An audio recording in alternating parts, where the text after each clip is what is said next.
Buenos días, Frank, ¿cómo estás? Bien, Omey, aquí observando que se está transmitiendo ya bien. Sí, ya se está transmitiendo y Ok, estamos grabando perfecto, la videollamada también para después subirla a YouTube y que se pueda perfecto. tener Entiendo que Chignahui está participando en una gira van al museo y después van a algún sitio a hacer prácticas, ¿no? Ujú. Bien, Sí, me parece que están allá en el ok, en museo y ese, justo van a hablar de calendario, están haciendo varios eventos cada cierto ya. tiempo, me parece. Entonces, pues hoy nos toca a nosotros. Entiendo que también en un ratito entran Jenny y Moy, Ujú. ¿sí? Sí, me dijeron que sí, a ver si lo Ojalá logran. puedan conectarse, pero Ujú. vamos nosotros. Sí, pues ahora Eh, sí que los que andamos aquí. Arranquemos con algún tema de actualidad. ¿Algo que quieras platicar? Mm, pues no sé, Primero, hemos tenido unas charlas interesantes en la semana viendo el tema de la legalidad de, pues, de las creencias y las prácticas religiosas, ¿no? Nosotros sí. nos hemos enfocado sobre todo pues en los lugares en donde están organizados, donde tienen una tradición, en este caso en la zona maya, porque pues los textos nos llevaron hacia allá, ¿no? Más bien el estudio de la calendárica, ¿no? Así yo lo entiendo, nos fue llevando a buscar referentes, ¿no? Y llegamos a Ujú, la zona maya y encontramos referentes literarios, ¿no? Haciendo como una recapitulación también de lo que hemos trabajado. Y lo que nos dimos cuenta en esa semana platicando con personas, con Ariel Foley, ¿no? En específico, pues es que también hay una trayectoria, sobre todo en el norte, ¿no? Él está más allegado a esas tradiciones. Y pues no sé, a lo mejor como platicar sobre eso. ¿Por qué? Porque la lectura que vamos a tocar hoy tiene un concepto en específico que es el de Macuilxóchitl, pero en un texto maya, ¿no? Entonces vemos muchas referencias, también la palabra de Macehual, ¿no? El Macehualiste, el Macehuali, también vemos la referencia en agua y vemos la referencia en maya. Y vamos, a lo mejor más bien ir como dándonos cuenta que el enfoque que hacemos en la literatura sagrada, en las producciones culturales, eh, pues de nivel, ¿no? O sea, ya que se habla de pues sí, de un nivel cultural, de un nivel civilizatorio pues superior, ¿no? De un trabajo más constante, ¿no? En la cultura, es lo que nos vincula, es lo que nos hace fuertes y es lo que nos puede dar unidad, ¿no? Entonces, sí. nosotros nos hemos ido decantando en el estudio de las fuentes, ¿no? En la cuestión calendárica, en la Ujú, cuestión lingüística del lenguaje, y estas palabras yo siento que son como una guía para poder en determinado momento unificar.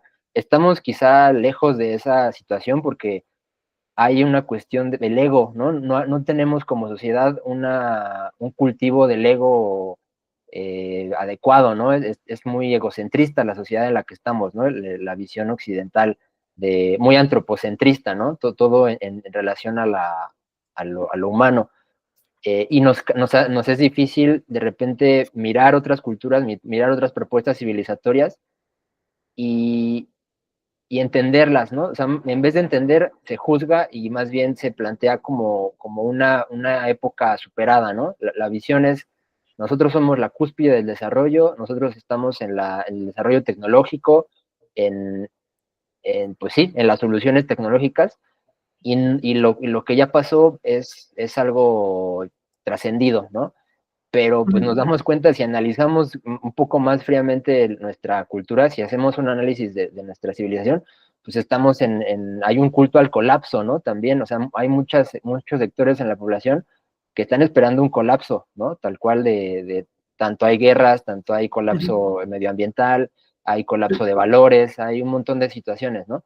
Entonces, haciendo ese análisis, pues vemos también que las culturas, las civilizaciones que duraron milenios, ¿no? De desarrollo, pues son un referente, pero a veces o son un referente edulcorado, ¿no? Como súper fabuloso y lleno vamos, se pierde piso, o al contrario, eran sacrificadores y no hay ningún valor en ello, ¿no? Son como polos extremos, ¿no? Ujú. Y entonces Son siento que efectos, son eh, posiciones reactivas. posiciones reactivas, exactamente. Y la literatura y el esfuerzo que nosotros estamos haciendo es salirnos de esos extremos, ¿no? y más bien centrarnos, encontrar el centro, ¿no? Justo también por eso son las propuestas de Kinam, ¿no? Yo prefiero, Omey, el tema de encontrar la raíz. Exacto, lo que nos nutre, ¿no? Sí, para que no se confunda con posiciones centristas, que no son más que un pacto entre los extremos, ¿no? No queremos un pacto entre extremos, queremos la raíz con lo que tenga. Exacto. Sí, eso no se puede.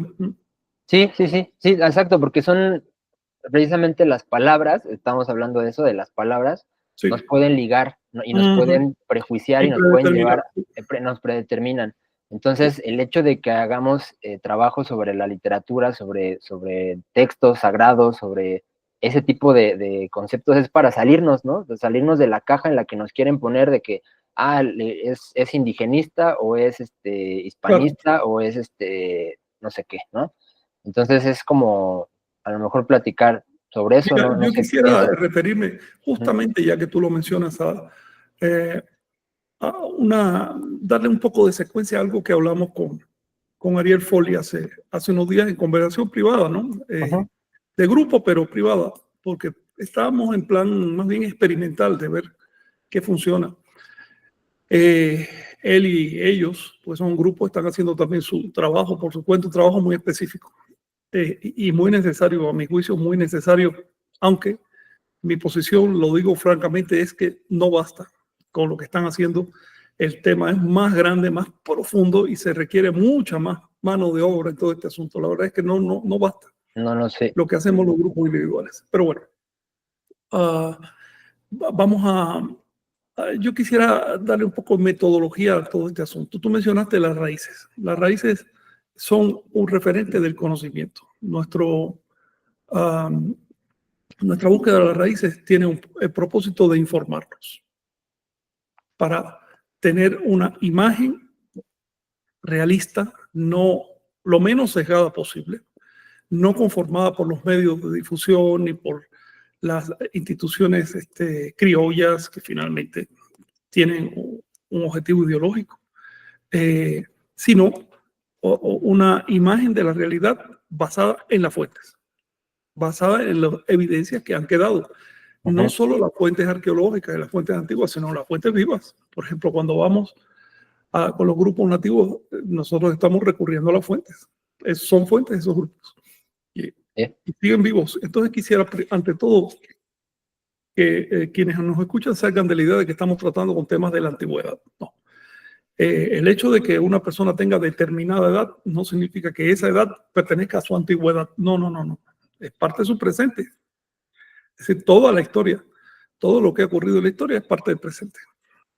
Explica el presente, conforma el presente.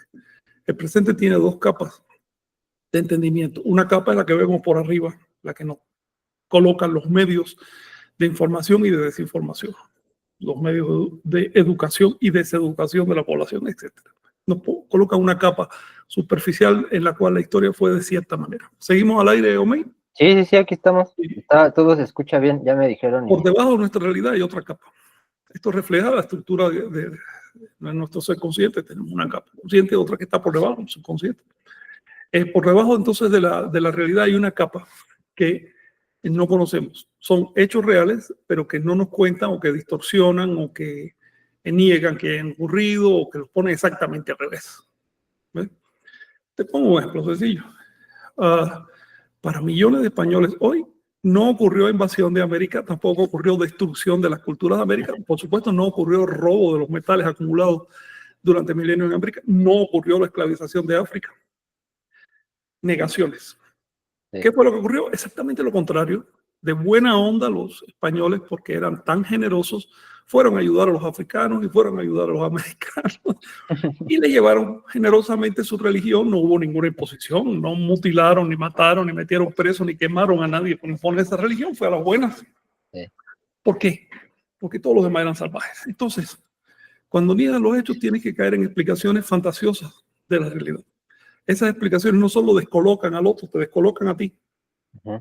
¿Cuál es la consecuencia de pensar tan generosos que fuimos, que llegamos generosamente a otros continentes y nos montaron un pueblo? ¿Cuál es la consecuencia de esa visión que están teniendo millones de españoles de sí mismos? Que desconocen su propia historia, desconocen su auténtica historia. Por lo tanto, no son capaces de empatar causa y efecto. Luego viene cualquier vendedor de promesas y se los lleva, como les pasó. Ahora tiene un gobierno que la mayoría ya no quiere, pero no se lo pueden quitar porque se embarcaron en ese problema. Y el embarque sigue. De hecho, cuando llegó el siglo XX, España, por donde había pasado todo el oro de América y el sudor de África, era uno de los países más pobres del mundo, de los más pobres de Europa, por lo menos. Todavía en el periodo de Franco, fue a mediados del siglo XX, España era un país casi feudal.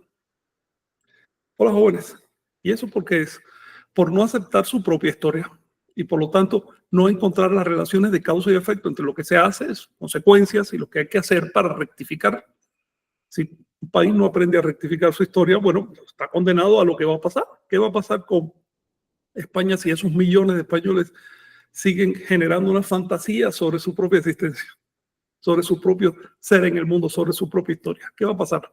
Se lo van a comer los vecinos del sur, ya está ocurriendo. En otras palabras, perder de vista la perspectiva histórica es ser como una hoja a merced del viento. No sabes de dónde vienes y no sabes a dónde vas. No importa que te incomoden las cosas, no importa que te quejes, no importa que creas que tengas muy grandes ideas implantadas, por supuesto.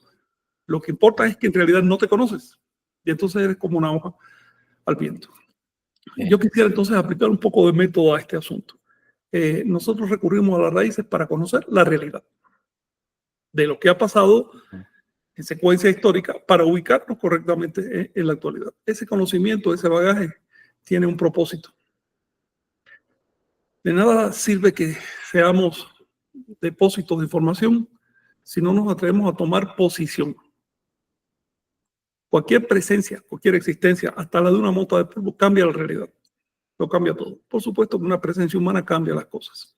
Nosotros somos constructores de lo que está pasando. Si no nos comprometemos, somos constructores pasivos, entonces somos esa masa inerte que usan los dictadores y que usan las políticas y que usan los grupos de delincuentes y demás, masas inertes al servicio de ideas ajenas. Si nos damos cuenta de lo que pasa y nos comprometemos, entonces somos constructores deliberados de la realidad. Por lo tanto, es informarnos para tener una posición informada sobre la cual tomar decisiones, sobre la cual participar activamente en la construcción del futuro. Eso es lo que estamos haciendo como movimiento. Y en esas circunstancias nos enfrentamos a lo siguiente. Voy a repetirme, pero la sopa cultural en la que estamos viviendo hoy, el contexto cultural en el que vivimos. Imagínense una olla llena de sopa y vivimos ahí adentro, no vemos más allá de la olla. Ni siquiera nos damos cuenta que estamos en una sopa, nos parece que esta sopa es de dictado divino. Es más, 87% de la gente cree que literalmente su cultura es un dictado divino. Así que no solo no ve la sopa, sino que cualquier intento de salir de la sopa, si alguien se escapa y trata de treparse por el borde de la olla, lo jalan para que otra vez caigan en la sopa. Obviamente cuando se enteran que hay una sopa en la olla vecina o en el plato vecino, se incomodan, se dicen, no puede ser, si esto era toda la realidad, como aquello hay que suprimirlo, aquello hay que eliminarlo. Eso explica la guerra. Las guerras que hay en la actualidad, por supuesto que tienen motivos económicos y son de robo, guerras de rapiña, pero lo que justifica, lo que detona esas guerras, lo que hace que las masas se muevan y vayan al servicio de los delincuentes que las conducen, son motivos ideológicos. Así que si un gobierno quiere quitarle, por ejemplo, el petróleo, el gas a otro país, no va a decir, oye, vamos a robar al vecino. Le dice a la masa, no, es que miren que ellos adoran mal. O que ellos no creen lo mismo, o que ellos mañana no quieren hacer, inventan motivos ideológicos y va a las masas, las ovejas, ¿no? La cosa llega a tal extremo que el mundo cristiano se autodeclara oveja y hay religiones cristianas que incluso se autodeclaran siervos del que mande. El ser humano está en un estado de degradación. Cuesta trabajo llamarle humano a una persona que en lugar de buscar la libertad busca la servidumbre. Sí. Sí, y por eso explica también, te digo, este colapso, este culto al colapso, ¿no? De que ya de plano pues muchos están esperando eso, ¿no? Que ocurra una hecatombe, algo de verdad, pues grave, algo de verdad de crisis para salirse de esa Sí. Ese estado de amnesia. Para muchos es real, de es literal. psicosis. Para muchos literal, estaba viendo ahora en las noticias cómo se hundió un barco, un flamante barco militar en Corea, en el momento de su lanzamiento. No sé si te enteraste de eso. En Corea, sí, sí, vi una Corea, noticia. por lo menos. Y la respuesta del máximo líder, en vez de decir, coño, estoy haciéndolo mal, estoy obligando a la gente a trabajar, no tienen recursos, no tienen ni conocimiento, tienen que cumplir unas metas irreales por un objetivo militarista, imperialista. En vez de hacer ese acto de valor, la respuesta va a ser fusilar personas. A ver eso. Para que los demás se aterren y entonces trabajen mejor a la próxima. Es decir, un sistema de esclavitud de lo más vil, con el apoyo de todos estos compañeritos que alegremente agitan banderas en Latinoamérica, ¿no? Sí. Servidores de las dictaduras. Ahora bien, ¿por qué menciono esto? Porque la sopa cultural en la que vivimos te modela hasta tal punto que terminas mordiéndote a ti mismo. Y el dolor de la mordida hace que señales al otro. No te das cuenta que tienes tu propia mano en la boca y te la estás mordiendo, no estás señalando al otro. Es que el otro me obliga a morderme. Así, a ese extremo llega el asunto. La gente se daña a sí misma. Y entonces vive en un estado de amargura, en un estado de queja permanente. Pero no, el pueblo no es capaz de regresar sobre sus pasos y ver qué serie de acontecimientos le llevó a problemas. Sí. Que tienen, porque están ideológicamente manipulados. En eso consiste la sopa, es un caldo ideológico. Sí. Sí, ¿en qué momento ocurre ese despropósito, ¿no? Ese Eso ha ocurrido siempre. Hay momentos. Eso siempre ha sido así. Cualquier cultura normal que un caldo ideológico, cual la gente es coaccionada a pertenecer. No digo que eso esté mal. Finalmente la cultura es eso, un estado de convicción en que tú das un poquito más de ti para sostener un proyecto, ¿no? Lo malo es que a veces el proyecto se tuerce, porque entonces está apostando contra ti mismo. En el caso que nos concierne, el medio en que vivimos hoy nos manipula con palabras, con frases, con ideas sembradas. Pueden ser contradictorias en sí, pero eso no importa, porque generan un estado emocional. Una vez que existe un estado emocional, ya la gente no piensa. ¿Ves? Caníbales sacrificadores. Caníbales sacrificadores. No importa nada más, no importan los hallazgos arqueológicos, no importa que esos caníbales sacrificadores fueran grandes científicos, no importa nada. Su religión era de caníbales. No importa que estemos traduciendo los textos religiosos de los mesoamericanos y digan otra cosa, eso no importa. No importa la verdad objetiva, importa la impresión que se le sembró a la gente. Sí. Uno de estos bocadillos, incluso es una simple palabra, con que se manipula la opinión de las masas, es la palabra indígena. Y por supuesto, cuando le das culto a la palabra, surge entonces el término indigenismo. El indigenismo no es más que colonialismo. Colonialismo disfrazado de apoyo a los hermanos indígenas, que solo existen en la visión colonial del mundo. Porque antes que hubiera colonia en América, aquí nadie era indígena, la gente era normal, personas normales. La cuestión es, si tú no le llamas indígena a los españoles, ¿por qué le llamas indígena a los americanos? Sí, sí, en el fondo es una disputa ideológica y política, ¿no? Vimos también en la semana, les compartí ahí un video de Nueva Zelanda, ¿no? Y con los maorís, ¿no? Que están en un momento también de cambio político. Y les están quitando, bueno, están proponiendo desde el Estado que se quiten todos los beneficios que tienen, ¿no? Por el hecho de haber sido un grupo asediado, ¿no? Yo te sugiero analizar con calma, porque quienes están denunciando esto son personas que reciben un salario del Estado por participar en la política del grupo dominante. ¿Ok? Hay que ver lo que dicen las mismas comunidades. ¿Cuál es el problema real? Te pongo un ejemplo. En Bolivia, hace unos años hubo todo un show indigenista y banderas, esta misma, se mal usó hasta que se me ocurrió ir directamente a los videos que estaban generando las comunidades y resulta que no estaban nada de acuerdo con eso. Era un show político de un grupo de personas que mejor ni los califico, porque se dedican todavía hoy a algo muy feo. Entonces, a verla, tú tienes experiencia en este asunto. Una cosa es la presentación oficial de los hermanos indígenas a los que hay que lanzar limosnas. Y otra cosa es lo que piensan estos hermanos indígenas. Sí, sí, Para empezar, ¿se consideran indígenas? no, no es un teatro, llega a ser un teatro, ¿no? Al final, una... Claro. Lo repito para que quede claro mi posición, mi entendimiento al respecto. El indigenismo es un producto colonial. El indigenismo se fue gestando así. Fíjate que ya desde el inicio de la invasión cristiana, se empezó a usar la palabra indígena, al principio no con un sentido peyorativo, porque finalmente indígena es un término que solo significa oriundo de algún lugar. Así que quienes lo usaron al principio sabían que tan indígena era un europeo como un americano o un africano, ¿no? Pero finalmente indígenas de América. Ese fue el concepto. Hacia 1780 pasa por primera vez al lenguaje oficial de la colonia. La colonia era la que usaba categorías como indígena e indigenista. Pasa al lenguaje oficial para clasificar como un todo a los no ibéricos, a los no dominantes. ¿Ves? Son indígenas porque no dominan. Entonces, ¿cómo sabes que son indígenas? Primero, no tienen poder. Segundo, hablan lenguas diferentes. Esto es una cosa importante. Entonces, el indígena hablaba una lengua diferente de las lenguas de Europa. De hecho, ni siquiera se les concedía estatus de lengua. Balbucean algo ahí para poderse entender. Dialectos. Todavía se piensa así.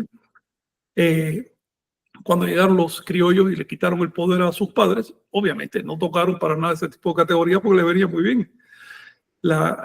Lo que antes era un grupo indígena que no debe participar en el poder, ahora es un grupo indígena que es necesario asimilar a la cultura cristiana. Y ahí surgen declaraciones como que México es un país católico con exclusión de cualquier otra fe. Bueno, la fe de los nativos, no, exclusión de cualquier otra fe, solo católica. O con políticas como la de Justo Sierra y otros, que es necesario que cada nativo hable español. No puede ser que no hablen español, porque el español es una lengua culta y tienen que integrarse a la nación. Sí. Que México es una nación con exclusión de cualquier otra. No estoy jugando, simplemente estoy repitiendo lo que se dice con un enfoque antropológico. La realidad es que los nativos no ganaron nada con el cambio. El indigenismo se fue perfilando a partir de ya del siglo XX por las luchas obreristas y demás. ¿Te fijas? Eran luchas para beneficiar a los obreros, a los negros, a las mujeres, para beneficiar a grupos segregados y a grupos explotados de la población. Pero ahí surgieron ya de los años 20, empezaban a surgir intelectuales en América que decían, no solo los obreros, los compañeros indígenas. Cuando tú ibas a la comunidad de veías que ahí no había obreros, ni había compañeros, ni querían tratar contigo, entonces los empezaron a dividir, a quebrar. El asunto llegó en los años 80 a un grado tal que surge Sendero Luminoso en Perú, una organización comunista, maoísta, especializada en matar nativos de América. Se calcula que mató 91.000 nativos. ¿Por qué? Porque los nativos no querían ser obreros, porque además no había condiciones en una comunidad para ser obreros. Y como no eran obreros, no querían entrar en el tema de la lucha de clases de las ciudades de blancos. No era por ellos. Porque finalmente esa lucha de clases se traduce en dame dinero para mantener la revolución. Así que tú sigues en el campo arando o haciendo lo que puedas hacer ahí, pero dame ahora tu dinero me pertenece. Y como senderos surgieron, yo creo que cientos y decenas de grupos de estos lograron mantenerse durante años simples parásitos sociales. Yo estoy pensando ahora en un grupo que es un simple parásito social de una comunidad nativa, que lleva ¿cuánto ahí? Lleva casi 30 años chupando recursos ajenos sin hacer absolutamente nada. Sí. En nombre de la revolución proletaria. En otras palabras, se está tratando de amoldar la realidad histórica de América a una preconcepción europea de la historia, que sirve a intereses de pequeños grupos. Sí, básicamente. La sopa es muy densa, la sopa es muy espesa. Es muy difícil no quedarse pegado en esa sopa. Te manipula por todos lados. ¿Cuál es nuestra defensa? Nuestra defensa es algo como lo que estamos haciendo hoy. Leer directamente las fuentes, ir directamente con las comunidades, escucharlas, no ir a adoctrinarlas, sino escucharlas. Exacto. No ir con un prejuicio filosófico, político, económico, sino ver realmente qué es lo que está pasando. Así de sencillo, ser honesto. Sí, básicamente. En fin, ya no me quiero seguir entonando porque finalmente Sí. pasa el tiempo y hoy hay una lectura que hacer. Sí. Sí, no, pero da para mucho, la verdad, el tema, y creo que hace falta a veces recordar, ¿no? O sea, a mí me pasa a veces que, pues sí, las lecturas, el trabajo y demás, pero cuestionarte realmente hacia dónde estás yendo o por qué hacer las cosas es algo que es sano, ¿no? Porque precisamente nos regresa a la honestidad, ¿no? O sea, si de repente ya estás agitando banderas y estás haciendo nada más porque alguien te invitó pero realmente no lo analizaste y no estás siendo honesto con eso, pues tarde o temprano te va a caer encima el cargo de conciencia, ¿no? Porque no estás actuando de manera genuina, ¿no? También creo que movimientos genuinos y legitimidad también en las obras son lo que diferencian y es un indicador, la honestidad es un indicador al final de Exacto. cuentas de... Es una palabra tan trillada y sin embargo sigue siendo totalmente útil, ser honesto, ¿no? Te pongo un ejemplo. Estoy pensando ahora en determinada historiadora cuya ponencia estuve oyendo. Señora, ¿usted quiere hablar de religión nativa de América? Lea los textos sagrados de los americanos. ¿Ya lo no, ni siquiera sabe que existe. Y está explicándome a mí cómo es la religión de los americanos. Pensando en el compañero tal, hermano, ¿quieres ayudar económicamente a los nativos de determinado estado de América? ¿Con qué? Con una visión económica y política que no funcionó ni en su propia casa, que generó 100 millones de muertos, que destruyó cualquier país que tocó. ¿Quieres apoyarlo con eso? ¿Eso es lo que tú quieres? Ser honesto. Si tú lo que quieres es ir a chupar la teta de un pueblo indígena para vivir sin trabajar en toda tu vida, bueno, sé honesto, dilo. Eso por lo menos, no me admira, pero por lo menos no se desprecia tanto como el usar a los demás y el usar el sufrimiento de los demás para hacer política. La tónica en este movimiento debe ser el sacrificio. Cuando llegamos a una comunidad debemos tener antes un trabajo de sacrificio, un trabajo de ofrenda. No es llegar a saquear, ni siquiera conocimiento, sino es llegar a devolver. No es llegar con un librito escrito en Alemania y decir esto es lo que tú tienes que seguir y si no lo sigues tú eres contrarrevolucionario y yo tengo derecho a fusilarte, como han hecho tantos grupos en América. No es llegar con una campaña de marketing para sacarle poco dinero en nombre de creencias religiosas inventadas en Norteamérica o de productos capitalistas que se inventan específicamente para destruir a las masas, sino ofrendarles lo que se les ha quitado. ¿Qué se les quitó a los pueblos nativos de América? Se les quitó su dignidad. Entonces vamos a devolverle sus símbolos de dignidad. Se les quitó sus textos sagrados, se les quitó su derecho al culto, se les quitó su derecho a organizarse como ellos les dé su reverenda gana, siempre dentro de unos parámetros de civilidad. Bueno, vamos a apoyarlos en la recuperación de esos derechos. Nosotros no podemos meternos más allá de lo que nos permite la ley, pero la ley nos permite organizarnos ideológicamente. Sí. Y al final no es algo ajeno, ¿no? O sea, no es hacerlo hacia ellos, porque al final lo estamos haciendo hacia nosotros, ¿no? De alguna No, manera. no, claro, nosotros no somos indigenistas, no partimos de la idea de que hay indígenas y no. Sí, Aquí cada cual elige la fe que le da a su reverenda gana. Es un derecho constitucional. sí. Cuando la ley dice, no, pero tú no puedes tener esa fe porque tú no perteneces al grupo indígena, eso está violando la Constitución. Y eso es apartheid, eso está segregando un grupo. Y lo está segregando con el propósito de exterminarlo. Entonces nosotros tenemos el derecho de defender nuestros derechos constitucionales porque eso es defender al país. No hablo de un país específico. Este fenómeno está pasando en todas partes. Sí, sí, trasciende fronteras. Sí, yo sé de un país donde este fenómeno es, pero particularmente pertinente. Y es el hecho de que la ley dice una cosa, pero lo violan en detrimento de toda la población.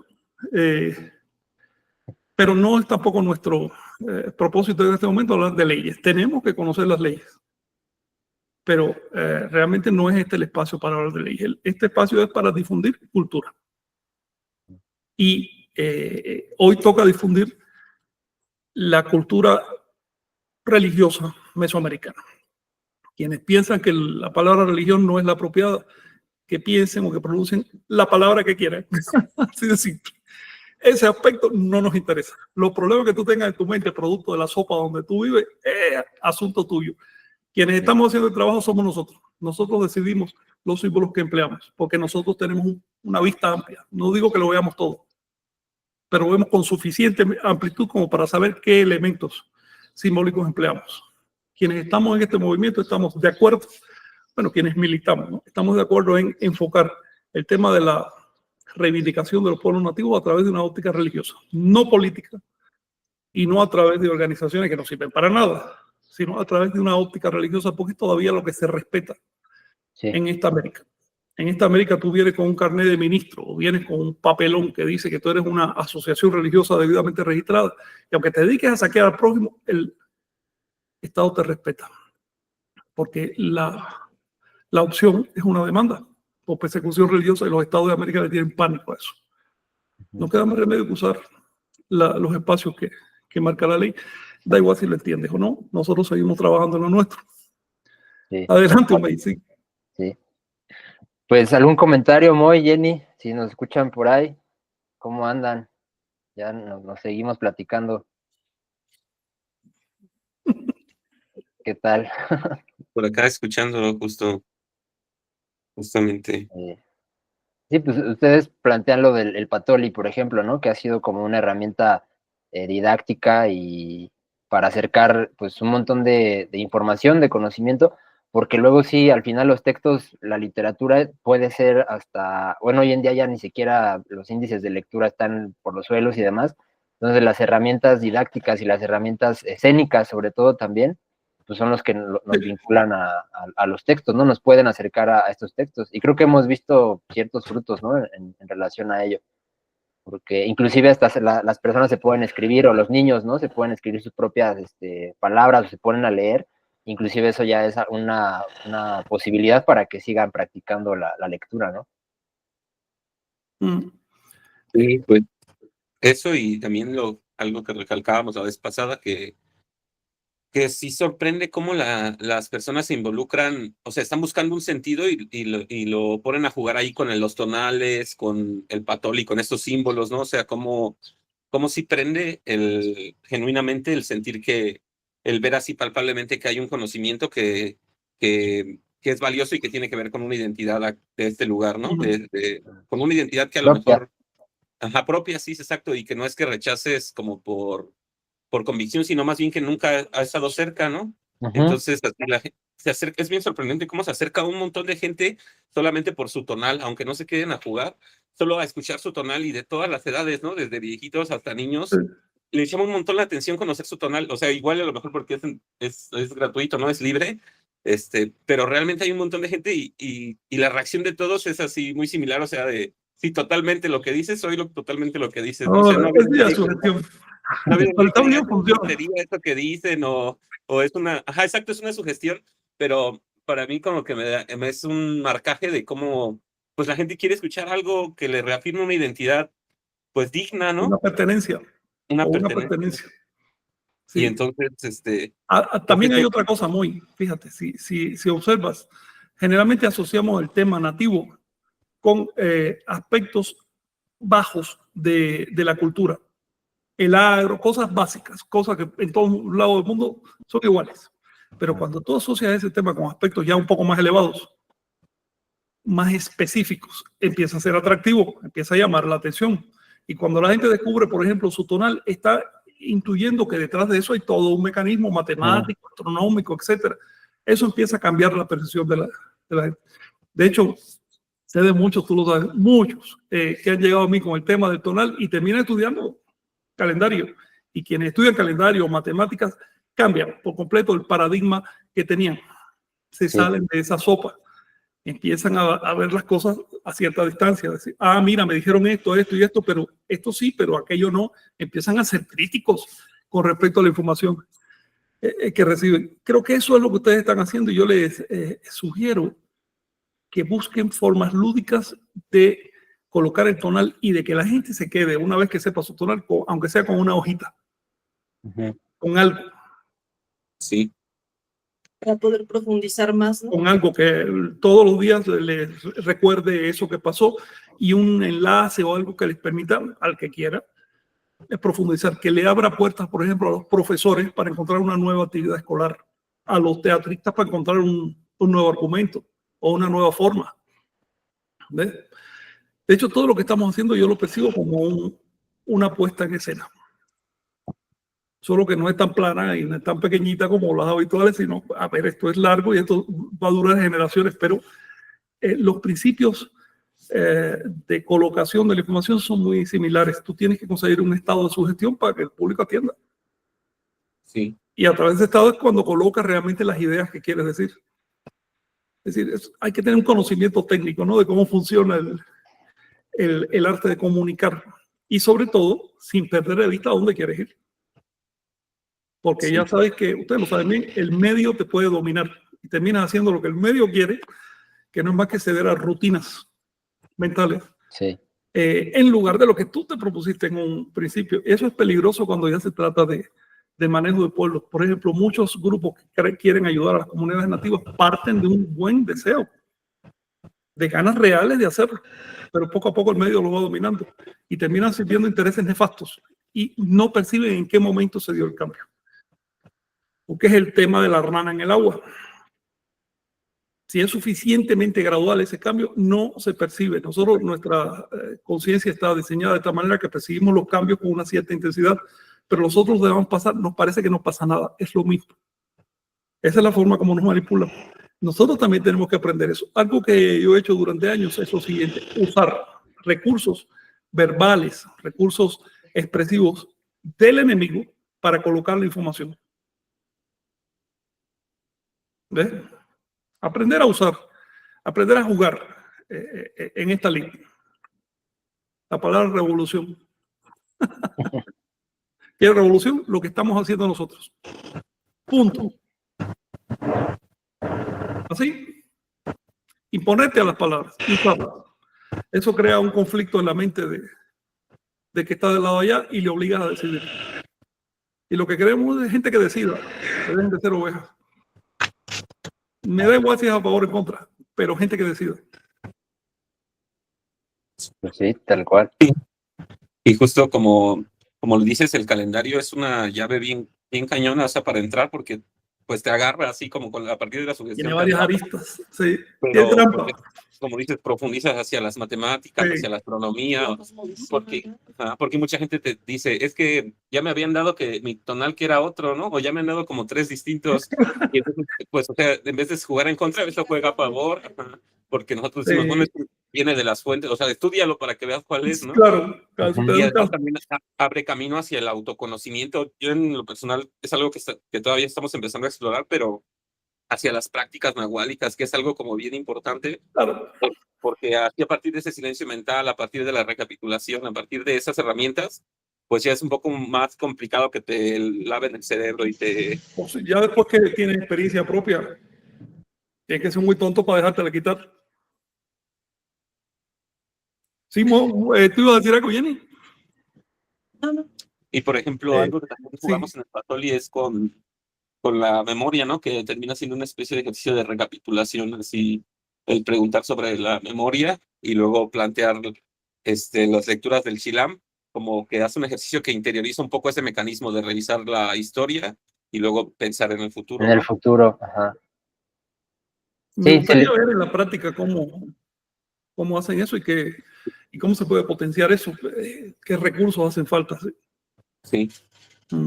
Sí, pues ojalá se pueda pronto hacer un juego por ahí, ya los invitaremos, Sí. pero también por ahí voy a compartir unos videos que tenemos de allá de la zona maya, de cómo se jugó por allá. Vamos al tema de la literatura, tiene que ver con esto.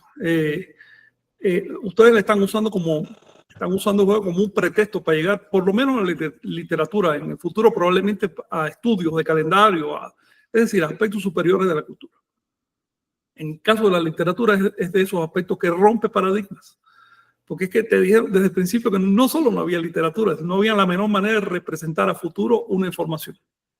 Cuando tú empiezas a ver que había calendarios de alta precisión, que había literatura institucional, que había además escritura, que había libros, eso trueca tanto las ideas preconcebidas que cuando, por ejemplo, he visto esto muchas veces, que cuando los hispanistas se enteran de ese hecho, simplemente niegan. No pueden argumentar, simplemente no, y miran para otro lado. Cuando una persona hace eso, sabe que está haciendo eso. Y esa persona se falta el respeto a sí misma. Por lo tanto, sus ideas se descolocan. Esa es una forma de guerra. No se trata de que el otro acepte lo que tú estás diciendo, se trata de descolocarlo, de que se ponga cada vez más histérico, se ponga cada vez más recalcitrante, que llegue a un estado de que se muerda a sí mismo y ahí se desactiva. No se trata de razonar con quienes no quieren razonar. Úsalos. Así de simple. Así que si vienen a agredirte y tú ves que esa persona no lo hace por ignorancia o por un prejuicio, por miedo, sino por mala fe, úsalos sin problema ninguno. Son para usar. Y mejor nos seguimos hablando de eso.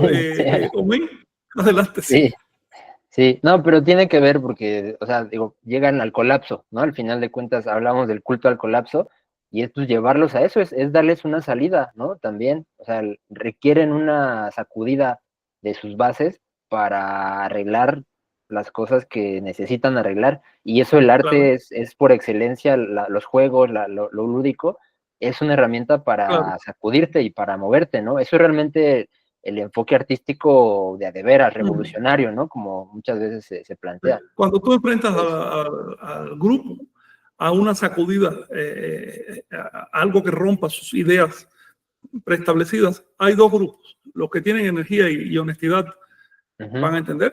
Exacto. Y los demás se van a recocinar Sí. En su marginación. Sí. Entonces se desactivan solos. Recuerda, el cometa no sube a favor del viento, en contra del viento. Así que si tenemos un viento sostenido, no demasiado fuerte, pero sostenido, en contra de nuestros intereses, a nosotros nos conviene siempre que aprendamos a mover el cometa. Respecto a la literatura de hoy, Omey, tú me pediste la lectura de Dios es uno. Dios es uno, sí. Pues andábamos en la península y yo andaba hojeando ahí el libro de Chilam, de los chilames, Sí. y me encontré el concepto de Macuilxóchitl, que ocupamos el concepto de Macuilxóchitl para los patolis, ¿no? Porque es la referencia al juego, ¿no? Y me lo encontré, me encontré el concepto y se me hizo interesante en base a lo que estuvimos platicando en la semana de las palabras, los conceptos que están en la zona maya, están en lo náhuatl, o sea, como ese tipo de cosas. Ese capítulo ya lo leímos, pero vale la pena recapitular un capítulo sumamente simbólico. Les recuerdo a los compañeros que escuchan, estos son textos del libro de Chilam Balam. El Chilam Balam es parte de los textos sagrados mayas. Estos textos se están buscando, traduciendo en este momento. Ya hay una buena colección. A mano, el libro de dioses se llama así porque es un nombre occidental. Su nombre maya es Kuophum. Describe cómo se creó el universo. Empieza hablando antes de la creación del tiempo. El capítulo que vamos a leer ahora es antes del tiempo. ¿Bien? Son las condiciones que permitieron que el despliegue del espacio-tiempo cobrara la estructura que tiene. Así que este capítulo es muy abstracto, está hablando de temas esotéricos, es decir, temas que no son parte del pensamiento común, popular, pero que nos ayudan a entender la profundidad del pensamiento nahuatl y como tú dices, Luis, la estructura que describen es en el fondo la estructura del calendario. Si tú te fijas en este libro, lo que se empieza a decir es calendario. No sé si te diste cuenta que después de ese libro viene otro que se llama el libro de los días. No, la verdad no me seguí Sí, más. después viene el libro de los días y después el libro de los catunes. Esto tiene un sentido. Y es que después del despliegue abstracto del tiempo, se materializa en una secuencia de 20 días, en cada uno ocurrió algo. Son días arquetípicos, días creativos. Y después viene una materialización en que los días se agrupan en racimos y forman catunes o ciclos, y entonces se despliega la historia. Estos libros vienen juntos, unidos en el libro de Chilam Balam. Yo los separé por una cuestión didáctica, ¿no? Y te describen cómo se formó el tiempo. Es una descripción que tiene algunas cosas similares, fíjate, a las de la Biblia o los libros de la India. Otras son muy diferentes, son cosas americanas. Pero en el fondo recoge unas ideas que surgieron en el Paleolítico sobre cómo se formó el mundo. Y entonces, en el fondo, muy en el fondo, de modo que hay algunas resonancias que nos pueden parecer conocidas. Atención a las desconocidas, porque son las específicas anahuacas y las que nos pueden dar una óptica nueva, ¿no? sobre este asunto. Si hoy Mónica no puede participar con nosotros, me dijo que no va a poder estar, cuestiones de salud. De modo que si quieren, comenzamos ya con la lectura. ¿Quieres leer, Jenny? Creo que Lo voy a compartir. sí, lo puedes compartir. Sí. Sí, con mucho gusto. Hago la lectura. Ahí lo voy a compartir, Fran. Ok.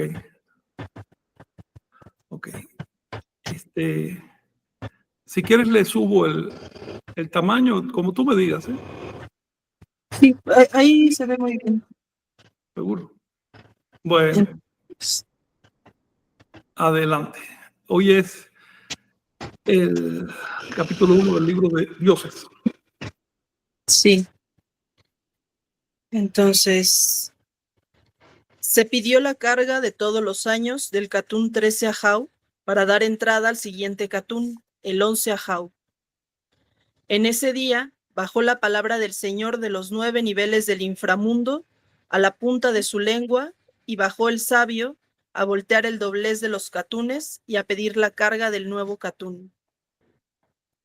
De 9 grados fue la carga del catún que bajó del cielo, cuando se recibieron sus días, y se midió y ató su carga.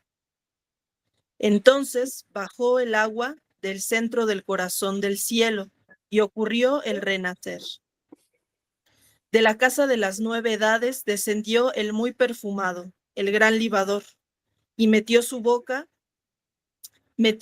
la punta de su lengua para sorber las esencias de las flores.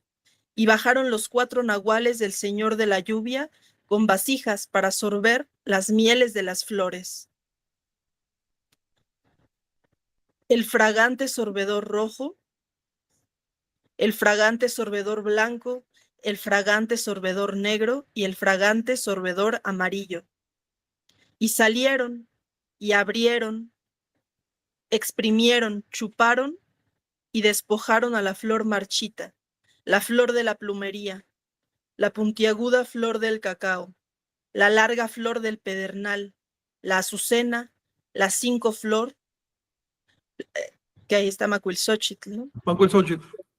La flor multicolor, la flor del laurel y la delicada flor del corazón.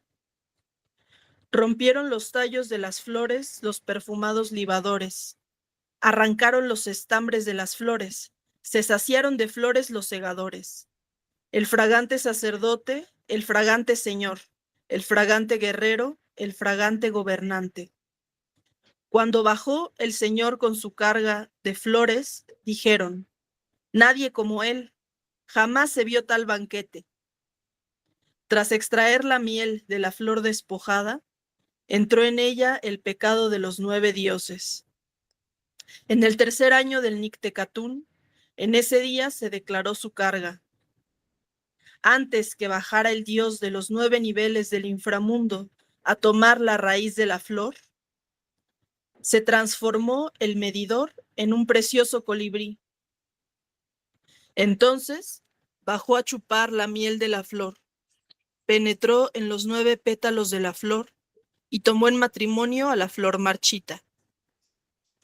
Tras arrancar el corazón de la flor, fue a visitar las flores de los 4 rumbos de la tierra, las flores de las abejas rojas del este, las grandes flores rojas, las flores rojas de pétalos caídos, las flores de las abejas blancas del norte, de espalda blanca y cáliz blanco y ancho, las flores de las abejas negras del oeste, las negras flores de cáliz negro y ancho, y las flores de las abejas amarillas del sur, las grandes flores de cálices amarillos, la flor del itzá. Y se sentó el sol en el centro del mundo. Y se sentó el sol en el centro del mundo para contar los años. Cuando se sentó, con abundancia extrajeron la dulce miel de las flores los pequeños hijos de Cusamil en sus apreciados panales y sus amadas colmenas en el corazón de la tierra. Su sumo sacerdote fue el colector, el capitán de la muchedumbre de guerreros fue el guardián cola de flecha, La estela de Cusamil fue el precioso santuario de Kinich-Kakmu. Bien, gracias. Está bien simbólico todo esto. ¿Ok? Sí, bastante. Oye, y coincidió con que a principios de semana, ahorita no me acordé porque pues, estábamos en otra cosa, fue el día de las abejas, ¿no? Que se hace Ah, referencia a sí, las mira, abejas. Y aquí estamos hablando de todo ese asunto es un capítulo de abejas. de De hecho, abejas. la abeja sale en todo este libro. Es el emblema de... Bueno, de eso vamos a hablar ahora. Pero ¿alguna cuestión que quieran platicar ustedes?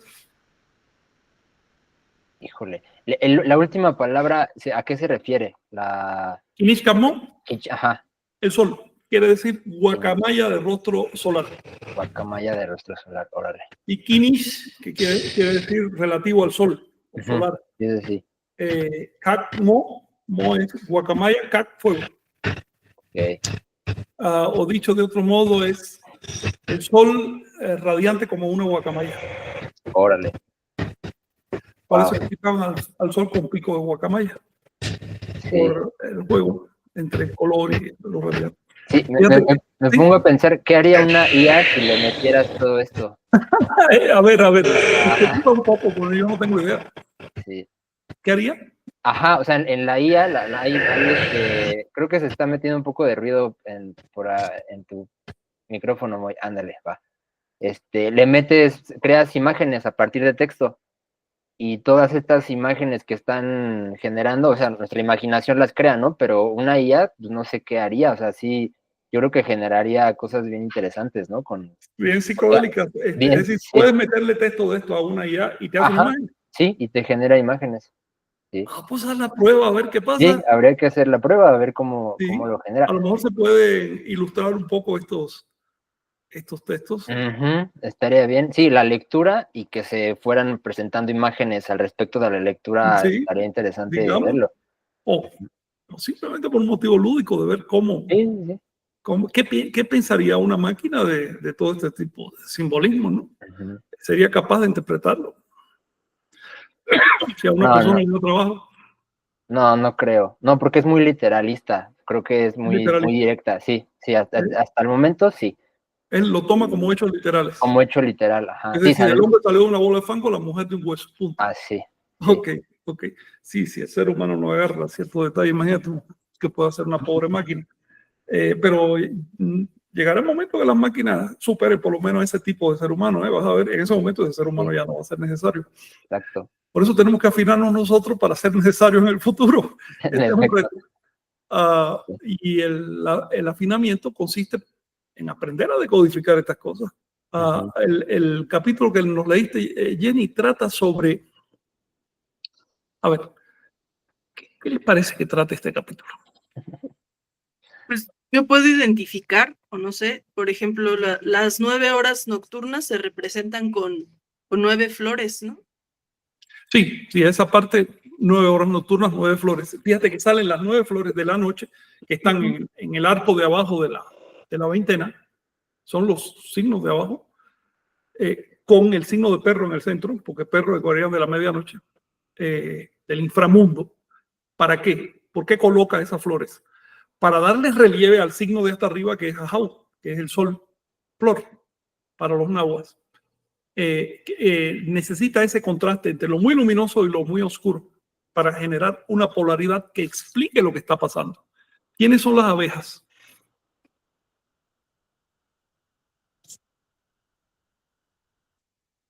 ¿Quiénes son las abejas? Pues habla en términos de los rumbos también, ¿no? Las abejas Los van hacia cargadores. se despliegan hacia los 4 rumbos. Ajá, los cargadores. ¿Quiénes son las abejas? Chaques. ¿Eh? Los chaques me recuerda un poco, ¿no? Como Los chaques son los organizadores de los 4 rumbos, es decir, lo que pasa allá. Pero las abejas no son propiamente los chaques, son lo que hay desde ese punto central en que se rompe la tensión, la polaridad, y se impone la luz. Y esa organización periférica en 4 rumbos, que ya es el universo manifiesto propiamente. Entonces, ¿qué función tienen las abejas en este libro, de hecho? pues son la conexión, la transmisión de conocimiento, de Son información. una función de conexión, pero Ujú. también de algo más. Piensen en por qué el Chilán escogió el símbolo de la abeja. La abeja pica, tiene un aguijón, le llaman el cola de flecha, es una flecha. Ujú. Por otro lado, es un animalito eminentemente solar, Ujú. cuyos movimientos se guían por el sol, literalmente. Es decir, es el reloj de la naturaleza, es la abeja. Por lo tanto, las abejas son los rayos solares. Son los rayos, son lo que incide, son lo que va desde esa polaridad central que determina la formación del mundo hacia la periferia. Por eso las abejas van a las flores de los 4 rumbos. Quienes están coloreados aquí con los colores de los rumbos no son las abejas, son las flores. Ujú. Esa luz irradia. Empieza diciendo que todo esto ocurrió en la transición. Es decir, se acabó el Catún 13 Jau y comenzó el Catún 11 Jau. Ajá. Esto es muy importante. Catún quiere decir ciclo. En la visión creacionista, si cabe la palabra, de los anahuacas, la creación no ocurre desde cero y a partir de la nada, sino que es simplemente un nuevo ciclo, porque el universo es infinito y eterno. Entonces no es que se haya creado en algún momento, sino que esa eternidad tiene ciclos eternos. Y en un punto, tú agarras ese punto como punto de partida y ves que ocurren determinados procesos en determinado orden. Pero hacia atrás también hubo procesos. Por eso entonces dice que la creación ocurrió en la transición de Catún 13 Jau al 11 Jau. ¿Tienen idea de por qué esos números? Porque ya aquí entramos en calendario. A ver, ya es necesario. Sobre todo a ustedes les conviene, Jenny Moy, porque están en un medio donde le van a caer a preguntas en su momento. Y si empiezan a trabajar temas de calendario, estas cosas les convienen. Son detalles técnicos. 13 Jau es el fin de la rueda. ¿En qué termina la rueda? En el número 13 y en el signo de Jau o flor. Ya no hay uno después. Y ahí tienes que recomenzar la rueda si quieres seguirle al tiempo. Por lo tanto, ahí se acabó. ¿En qué reinicia la rueda? Bueno, si tú cuentas un Catún, que son 20 años, túnes, 20 años, 360 días, y cuentas todos esos días juntos y los divides entre 13, va a ver que te sobran 2. Por lo tanto, o que te faltan 2. Por lo tanto, el siguiente Catún ya no va a terminar en 13, va a terminar en 11. Y el otro va a terminar en 9 y el otro en 7, y así sucesivamente, hasta que cumple los 13 Catunes en orden retrógrado con saltos de 2 en 2 puntos. El sistema parece complejo para nosotros de pronto, pero una vez que aprendes hacia atrás y saltos de 2 en 2, empiezas a entender. ¿Por qué es retrógrado? Porque, bueno, por su estructura matemática y porque en este calendario los movimientos son retrógrados. Es decir, miden el tiempo que falta para el ciclo, no miden el tiempo que ha transcurrido desde el inicio. Ujú. Por eso es que el día que carga al Catún no es su primer día, es su último día, es el que le da carácter. Cuando se dice, por ejemplo, que esta era es la era del 4 Jau, ¿por qué? Porque va a terminar en un 4 Jau. ¿Ves? O 4 flores. En fin, son detalles técnicos, pero creo que les conviene ir aprendiendo la parte matemática de esto. En su momento ya lo platicaremos. Lo que está diciendo el verso es que se acabó un ciclo por completo y empezó el siguiente ciclo. Si un Catún 11 Jau viene después de un Catún 13 Jau, ¿en qué día inicia el Catún 11 Jau?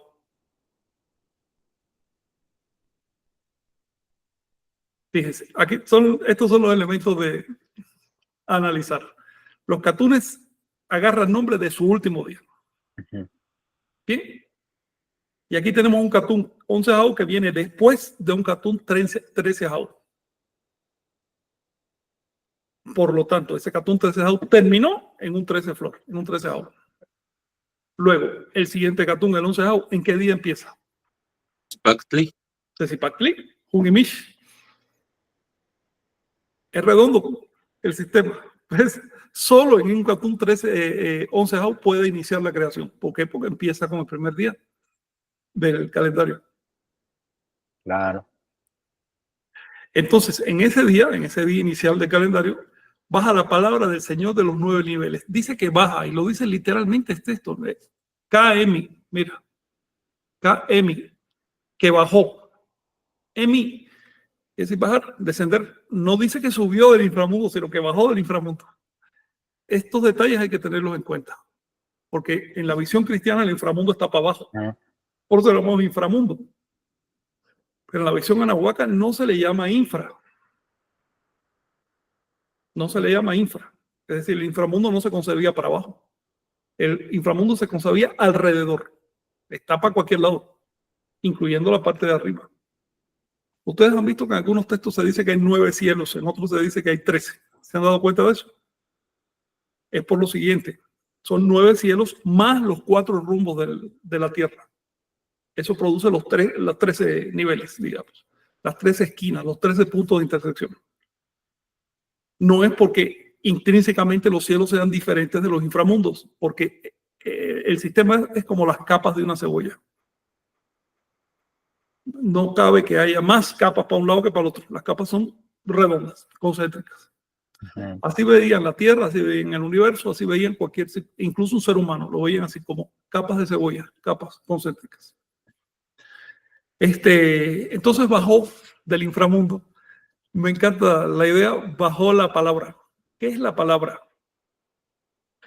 Után, directamente, la palabra, su palabra. Esta palabra, este término sí lo identifican, Tan, ¿no? ¿Qué es la palabra?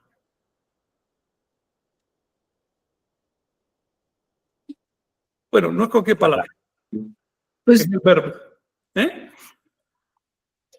como que se manifestó. Se manifestó oralmente, expresó. ¿Por qué se dice que hay una palabra al origen de la creación? Y esto ya no solo es acá, eso lo vas a encontrar en todas las mitologías de la Tierra.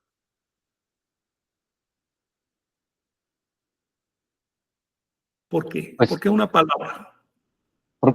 Tiene que ver con la creación, ¿no? Al final. Sí. Incluso en Génesis se dice, primero Dios dijo. Primero fue la palabra. Y habló, habló a la serpiente plumada y pronunció la palabra. Y la palabra creó el mundo. Sí. Y así. En la India, idéntico. Te vas a Wash, más bien, la palabra en los Vedas. Primero, el primer Dios era la palabra. Ya después vinieron los demás. ¿Por qué la palabra? Pues porque se terminó un ciclo, inició el otro. Y era lo que se tenía que... La palabra, que es un verbo, porque es la palabra por excelencia, es la que convoca la acción. La creación, por lo tanto, tiene detrás una convocación a actuar. Luego es un verbo. El creador no es el sustantivo, el creador no es el adjetivo. El creador es el verbo. ¿Ok? En la cosmovisión. Pero hay otro detalle. La palabra le da sentido al cosmos. Si quitas las palabras, se quita el pensamiento, que queda caos. Por lo tanto, cuando los textos antiguos hablan de crear, no están hablando de sacar de la nada, sino de darle orden a las cosas. Esta idea de que un ser sobrenatural sacó al universo de la nada, esa es una idea moderna. Cualquiera que pueda leer en lenguas originales la Biblia o cualquier otro texto antiguo, cualquiera, se va a dar cuenta que esa no es la idea que dice ahí. De hecho, la primera palabra del Génesis de la Biblia, no sé si saben que es Bereshit. Bereshit bara Elohim. ¿Conocen eso? Bereshit significa en su cabeza. Las Biblias te traducen al principio, en el origen. No, en su cabeza. Lo ideó, lo enunció en su cabeza y lo expresó a través de su palabra. Esto es lo que está diciendo literalmente el texto. Los cristianos traducen como le da la gana porque no pueden entender ese concepto. Pero no es lo que dice el original. En este caso nosotros no estamos obligados a traducir mal porque podemos esforzarnos y entender el simbolismo. Entonces lo que está diciendo aquí es que de pronto surgió un principio de entendimiento, un significado. ¿Qué crea el mundo? El significado. ¿Dónde existe el mundo? En su significado. Si quitas el sentido de las cosas, ya no, a eso que queda no le podemos llamar mundo, porque no tendríamos una palabra para definirlo. ¿Ven? Así que en el momento que decimos mundo, ya estamos hablando de un montón de significados conglomerados y unidos. Y por eso a ese mundo, filosóficamente le llamamos universo, que empieza con la raíz un, que quiere decir uno. Eso solo existe en la mente. Los números solo existen en la mente. La realidad es un continuo, una pasta indiferenciada, donde la mente hace cortes a su conveniencia. ¿Ven? Les pongo un ejemplo, cuando decimos ha pasado un año, coño, estás haciendo el corte que te da la gana, en realidad solo ha ocurrido un movimiento. Pero tú dices, voy a fijar punto aquí, y cuando llego aquí, Catún, 13 grados, Catún, esos son ideas. Y las ideas son las que organizan el mundo. Entonces este texto nos va a hablar no del surgimiento absoluto de la materia o la energía, porque en la cosmovisión americana no surgieron nunca, siempre han estado ahí, sino de su entendimiento a partir de la sociedad humana. Es la creación de la sociedad humana. Esto lo van a haber desarrollado después en el tema de surge el maíz y el maíz crea al hombre. ¿Ves?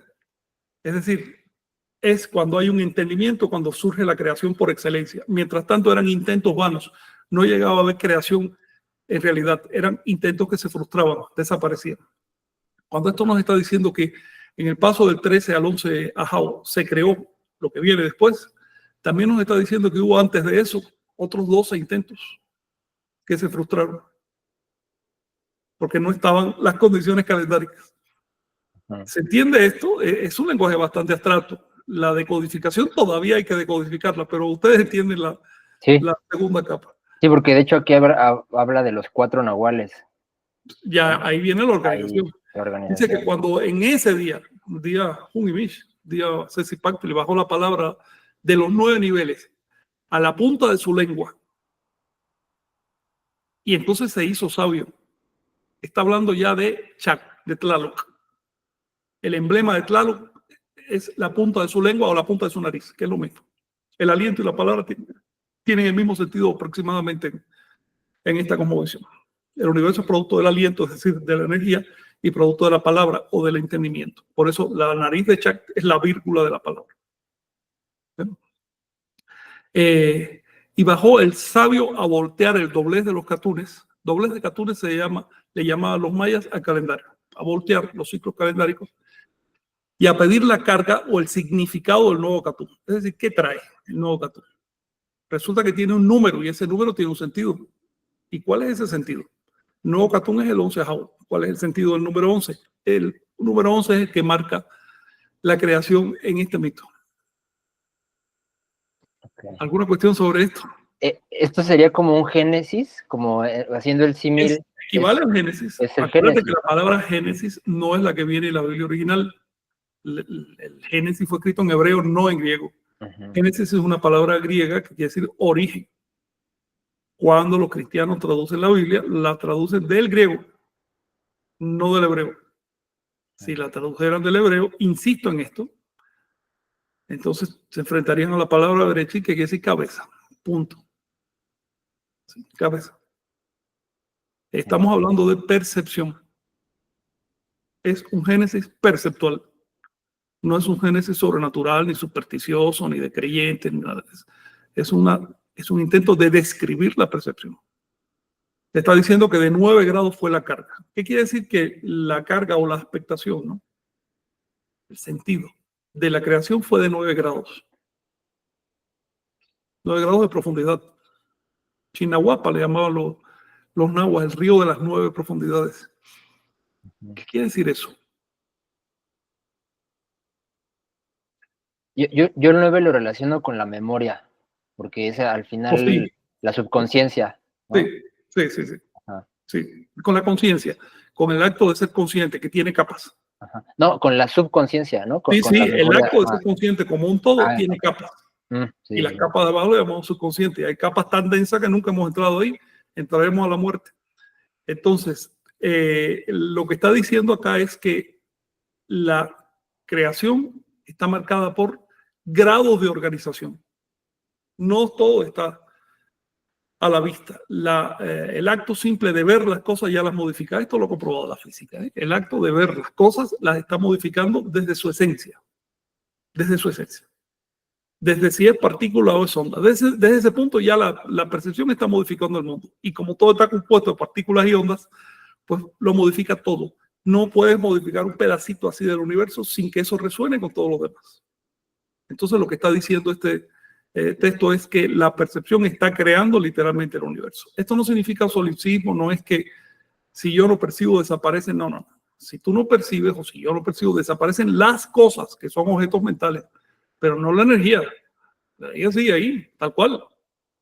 Solo que ya no hay un ser que le dé cortes a las cosas, que las convierte en objetos. Entonces, sigue diciendo que de 9 grados fue la carga de este ciclo, cuando se recibieron los días y se midió y ató la carga del Catún. Entonces bajó el agua del centro del corazón del cielo y ocurrió el renacimiento. ¿Qué simboliza el agua aquí? Aquí estamos hablando de Teoatl. Teoatl, bueno, en náhuatl, es el nombre que le daban al agua celeste, al espacio. Teoatl. Esas aguas bajaron y se concentraron en la tierra y formaron el océano primitivo en el que ocurrió el renacimiento. Esto tiene varias lecturas, ¿eh? Una de ellas, por ejemplo, es biológica. La formación de la criatura es en el seno del agua, en el seno del mar. ¿Ves? Esa es una de las lecturas. Por un proceso de fecundación que implica una polaridad, etc. ¿Y en qué consiste esa formación? En ir pasando capa por capa hasta llegar a un estado de manifestación. Esa es una lectura biológica, biologicista. Pero hay otras, por ejemplo, astronómicas. Esto se puede explicar astronómicamente, digamos, cosmológicamente, digamos, la energía del espacio se precipita en forma de materia, la materia se precipita en forma de planeta, el planeta genera una capa de agua, en el agua surge la vida. Me fijé, hay muchas maneras de leer este asunto. Si me preguntan cómo los mayas sabían esto, la pregunta real es cómo lo sabemos nosotros. ¿Ok? Que pueblos que tenían recursos psicológicos a su alcance como para entender la naturaleza de la realidad, supieran cuál es la naturaleza de la realidad, eso no es sorpresa. ¿Alguna cuestión? Sí, pues tienen que ser así estas lecturas porque se te sacuden y te quitan de la cotidianidad, ¿no? Claro. De andar rumiando lo mismo todo el tiempo, te descoloca, es lo que veo también. Claro, son parones de diálogo. Sí. Si tú quieres entender esto, no te queda más remedio que parar el diálogo cotidiano y aprender a manejar un conjunto de conceptos que no es habitual. Ajá. Y a encontrar una serie de causas y efectos que no son simplonas, sino que tienen profundidad. Y entonces ocurrió el renacer. Por otro lado, este verso también se está refiriendo al tema del bautismo. El bautismo no solo ocurre de los cristianos. De hecho, el bautismo no es de origen cristiano. En todas partes de la tierra se simboliza el acto de que caiga el agua con el acto de que retoñen las plantas, con el renacimiento. Entonces, desde la casa de las 9 edades, es decir, desde el infinito, descendió el muy perfumado y el gran libador. Estos dos términos tienen doble sentido. Aquí puse la nota 1281 que dice, traduzco doble el concepto bolón mayel, que quiere decir gran libador y muy perfumado. Ambos son atributos de Mictlantecutli, del señor del inframundo. En la cosmovisión anahuaca, la vida la crea la muerte. Porque la muerte no es ausencia en esta cosmovisión, sino potencial. Es como cuando decimos el vacío del espacio. A ver, ya sabemos que el vacío del espacio es el potencial energético del universo. ¿Qué cosa es espacio? Un estado de energía. No es una abstracción en nuestra mente y tampoco es digamos, una sustancia. Es un potencial energético que se precipita cuando hay determinado, digamos, composición de campos y demás. Se precipita, se materializa, se puede actualizar. Pero no existe el vacío, excepto en la mente humana. No existe la nada, no existe la muerte, excepto en la mente humana. Por eso el Dios de la muerte, ¿qué tiene Dios de la muerte? ¿Cuál es su riqueza? ¿Cuál es su posesión? Los huesos, ¿no? Lo de los ancestros. Lo que nutre la vida, la tierra, la descomposición. Las raíces. Todo va para allá y todo finalmente se lo traga. Toda la Por lo información. tanto, tiene todos los recursos del mundo. Tiene todos los minerales, tiene todos los nutrientes, tiene todo lo que hace falta para que se produzca la vida. Si no es a través de la muerte, ¿cómo podría surgir la vida? Sí. ¿De qué se alimentaría si todo finalmente va al Dios de la muerte? Así que ese inframundo que también, no solo está arriba, también está abajo, es el depósito donde se asienta todo. Tarde o temprano todo va ahí. Sin eso no es posible el renacimiento. Por lo tanto, ese es el Dios que crea la vida. ¿Cómo se expresaba esto en la teología? Se lo voy a decir en náhuatl. Son nombres más conocidos. Mictlantecutli es el padre y Mictecacihuatl. Ellos dos se desdoblan como polaridad y producen un tercer de Dios. ¿Y cómo se llama el hijo de Mictlantecutli y Mictecacihuatl? Casualmente, ¿cómo se llama? Ejecatl. Espíritu, aliento, vida. Ese es su nombre mientras está debajo de la tierra buscando los huesos de los antepasados.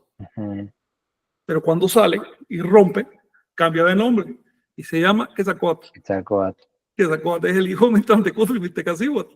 Sí. Entonces, la teología o cosmología anahuaca nos está diciendo que hay un reciclaje permanente. Y que desde la casa de las 9 edades, que es de la casa oscura, fue que este muy perfumado y el gran libador metió su boca y metió su lengua para absorber la esencia de la flor. La flor que representa gestación y nacimiento. ¿Ves? La flor es el preludio de la fruta, que es el preludio de la semilla. ¿Y qué significa en este caso la lengua y la punta de la nariz? Es el elemento fecundante. Literalmente, cuando la abeja va a alimentarse y penetra la flor, ¿qué está haciendo? Se está fecundando y se está alimentando. Es el modo. Así, literalmente. Entonces, ves el juego que hace este verso, ¿no? Es impresionante cómo los principios recogidos en el plano de la muerte, o de lo que en Occidente llamamos muerte, de pronto penetraron en la flor, que era un potencial de fecundación, la fecundaron, y eso produce un tercer elemento, que es el hijo. Esta visión no es dualista, es trinitaria. Eso siempre hay que tenerlo en cuenta. Esos dos dioses de la muerte no significan nada por sí, solo significan en el acto de producir un hijo. De otro modo no tiene sentido. Sigue diciendo que bajaron 4 nahuales a organizar la producción de ese hijo. Los nahuales son las fuerzas que organizan el cosmos y son fuerzas emergentes. Es decir, una vez que hay un cierto grado de organización, se manifiestan esas fuerzas. Si no hay un cierto grado de organización, no las ves. Digamos, un fenómeno emergente es aquel que necesita de ciertas condiciones para manifestarse. Por ejemplo, la vida es un fenómeno emergente. La vida en sentido biológico no está en los componentes del planeta. Viene después. ¿Ven? Eso es un fenómeno emergente. Lo cual no significa que la conciencia sea un fenómeno emergente. La conciencia simplemente se manifiesta una vez que hay determinada organización. Mientras tanto es potencial, lo cual no significa que no exista. Tenemos que aprender en el lenguaje anahuaca, tenemos que aprender que potencial no significa inexistencia. ¿Ves? Y manifestación no significa caos, significa orden. La manifestación tiene unos ciertos parámetros. Esos parámetros se ejemplifican por los 4 rumbos. Bajaron entonces los 4 nahuales del señor de Chac, Tlaloc. Les acabo de decir que ese ser de los narices Tlaloc, con vasijas para absorber las mieles de las flores. Y aquí los describe como el rojo, el blanco, el negro y el amarillo. Atención con estos colores, porque son icónicos. Nada de que el abuelito me dijo que ahora son otros colores. No, esos son los colores que aparecen en la fuente de Anáhuac, aparecen en todas las fuentes, no solo en las mayas. Tienen una gran razón. Esos colores son por algo, no es por casualidad ni es capricho que han querido poner esos colores. ¿Ok? Vamos a decodificarlos un poco. Más adelante se dice incluso a qué rumbo pertenecen los colores. Dice aquí, a ver, dice, tras arrancar el corazón de la flor, se fueron a visitar las flores de los rumbos. Las rojas del este, ¿ok? Las rojas del este, dice aquí. Las blancas del norte. Las negras del oeste. Y las amarillas del sur. Ahí queda claro. Lo pueden comprobar en el texto maya. Hay una asociación rumbo-color icónica. ¿Por qué? Porque, por ejemplo, el este es rojo. tiene que ver también con la percepción, ¿no? Con cómo, con Sí, este, pero vamos a aplicarle aquí una clave más sencilla, más entendible, una clave astronómica, o si quieres, naturalista. ¿Por qué el este es rojo? por el sol. Porque por ahí sale el sol. Y la luz se representa con el color rojo universalmente, no solo en América. ¿Por qué? Porque el rojo es el color que más te impacta. ¿Ves? El color de la sangre, el color de la vitalidad. El sol es de color rojo. Nosotros hoy lo pintamos amarillito, los astrónomos lo pintan blanco, pero en el simbolismo universal el sol es rojo. Y lo contrario del rojo, que es el color por excelencia, El negro, ¿no? por lo tanto, si el este es rojo, ¿para dónde va el negro? Lo es, Para el oeste. Esto también se puede representar todavía mejor con los elementos. El este es el fuego. Y el fuego sube como el sol. Y es de color rojo. ¿Ves? En cambio, el oeste, ¿qué elemento es? el agua. El agua. El agua siempre tiende a bajar en la naturaleza. Siempre tiende a bajar si está líquida. Entonces, el fuego significa lo que siempre tiende a subir, el agua lo que siempre tiende a bajar, y eso por supuesto se asocia con el ciclo del sol. Ahora vamos para los otros dos colores. ¿Por qué se asocia el negro con el blanco? El negro con el blanco. norte con el blanco. Diga, el norte con el blanco, disculpe, sí. Con el viento. Porque lo que pensé es porque es más frío, ¿no? Y Piénsalo bien. ¿Qué pasa con el norte? A ver, cuando el sol sale por el este, ¿qué hace? ¿Para dónde se mueve? hacia el Bueno, sur. se mueve hacia el oeste, Hacia el pero oeste. no va en línea recta. Se inclina hacia el sur. Se inclina. En el caso de quienes viven en el norte de la Tierra, el hemisferio norte, ven que se inclina hacia el sur. El sol en realidad no se está inclinando, ¿no? Es una cuestión de óptica. Y quienes viven al sur de la Tierra ven que se inclina al norte. Por lo tanto, para los anahuacas que viven al norte de la Tierra, el sol la mayor parte del año se inclina hacia el sur. Hay un punto que se neutraliza y pasa exactamente por el centro, ya no se inclina. Y a partir de ahí y hasta el siguiente tránsito, durante un breve tiempo, se va a inclinar al norte. ¿Ves? Tendría que estar tú muy al norte de la Tierra para que no veas ese fenómeno. Pero ordinariamente y la mayor parte del tiempo el sol se inclina hacia el sur a medida que asciende. Por lo tanto, el sur se convierte en la zona caliente y el norte en la zona fría. Y eso lo ves en los campos. Si tú caminas por un campo cualquiera, incluso en Yucatán, que es tan caliente, pero mientras más al norte, más lo ves. Camina por un campo cualquiera, observa para dónde está el moho en los árboles o en las piedras. No está en todos lados, está para un rumbo. Depende. El rumbo de la oscuridad, el rumbo de donde menos sol hay, crecen plantas y animales que huyen del sol. En el rumbo del sur, aquellos plantas y animales que necesitan, que hacen fotosíntesis. Observando esos detalles, tú puedes saber sin necesidad de brújula para dónde está el norte y el sur. Y por supuesto lo habían visto los anahuacas. Ahora extrapola eso. ¿Qué queda al norte de la Tierra? El rumbo de los puertos. ¿Y qué queda al sur? El rumbo de las diosas madres. La fertilidad. La fertilidad. Claro. Entonces, y la carne y los huesos. La carne y los huesos que además se funden al otro lado de la Tierra y forman un binomio. Ya que lo dice, vamos a mencionarlo. Carne es lo externo y por lo tanto lo efímero, lo que se descompone. Los huesos es lo interno, lo que no se ve, pero lo que dura. Entonces, a ver, que no se trata de 4 rumbos disgregados. Se trata de 4 posiciones del mismo flujo de la energía. ¿Ok? La energía de día va de este a oeste, pero de noche es al revés. Y en ese movimiento se traslada al sur o al norte y forma el número 8 sobre el planeta. Y eso estaba muy claro en toda la cosmovisión. Es la misma energía. Pero por arriba y de día la energía se mueve así, de este a oeste y de sur a norte. ¿Okay? Debajo se invierte y hace un bucle. Esto les puede ser útil en un momento para un juego o algo así. Sí. Y además sí es algo que de pronto aquí en las ciudades no es tan palpable, pero que sí, o sea, sí se puede percibir realmente si pones atención, ¿no? Algo que ya pudo ver Omey, es como, por ejemplo, Pitino, que es pescador, diario está estudiando para dónde va el viento, ¿no? De dónde viene el viento, Claro. y es diferente si viene del norte, así viene del sur, y es diferente su temperatura si viene del norte y si viene del sur, y lo que causa en el mar, ¿no? Por supuesto, y le llaman los vientos, que son los temperamentos de los rumbos. Un campesino, un pescador, una persona que esté, incluso un cazador o algo así, que esté en contacto directo con la naturaleza, sabe estos temas, porque le es vital para poder orientarse.